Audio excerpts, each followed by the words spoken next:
அட இலவடா செய்கிறது இவ்வளோ ஈஸியா? என் மாமியார் செய்கிறத பார்த்து நான் கற்றுக்கிட்டேன். உங்களுக்கு எப்படின்னு சொல்கிறேன் வாங்க. தோசைக்கு அரிசி ஊற வைக்கிற மாதிரியே ஒரு நாள் ஊற வச்சு அடுத்த நாள் அதை வந்து அரைச்சி கழுப்பு போட்டு புளிக்க விட்டுக்கோங்க. 2 நாள் மாவு புளிச்சதுக்கப்புறமா அதில் வந்து பச்சை மிளகாவையும் பெருங்காயத்தையும் அரைச்சி சேர்த்துக்கோங்க. கொஞ்சோண்டு ஜீரகத்தை தூவி கலந்துக்கோங்க. இப்போ வாழலையில் நல்லா 2 நாள் புளிச்ச இந்த மாவை நான் வந்து எழுதிக்கிறேன்.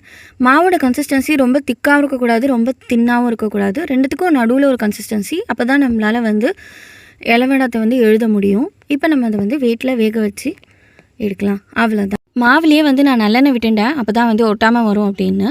2 நிமிஷம் தாங்க, டக்கு டக்குன்னு வந்து வெந்துடும். கண்ணாடி மாதிரி ஆகிடுது அப்படின்னா வெந்துடுதுன்னு அர்த்தம். நீங்கள் எடுத்து அதை வந்து உரித்து காய விட்டுக்கலாம். இப்போ இலவடத்தை ஒன்று ஒன்றா நம்ம பிரித்து எடுத்து பார்க்கலாம். பாருங்கள் எப்படி வந்திருக்குன்னு. இதை நம்ம வந்து வெயிலில் காய வைக்கணும், இல்லை நம்ம ஃபேன் காற்றுலேயே கூட காய வச்சிடலாம். பாருங்கள், நான் ஃபேன் காற்றுல காய வச்சதுக்கே இப்படி நல்லா வந்து காஞ்சிடுது. எந்த கெமிக்கலும் இல்லை, எந்த ப்ரிசர்வேட்டிவும் இல்லைங்க. வருஷம் ஆனாலும் கெட்டு போகாமல் இருக்கும். ஒரு ஏர்டைட் கண்டெய்னரில் ஸ்டோர் பண்ணி வச்சுட்டிங்கன்னா உங்களுக்கு பிடிக்கும் போது பொரித்து சாப்பிடுங்க. இந்த வீடியோ பிடிச்சிருந்தா என்னை ஃபாலோ பண்ண மறக்காதீங்க.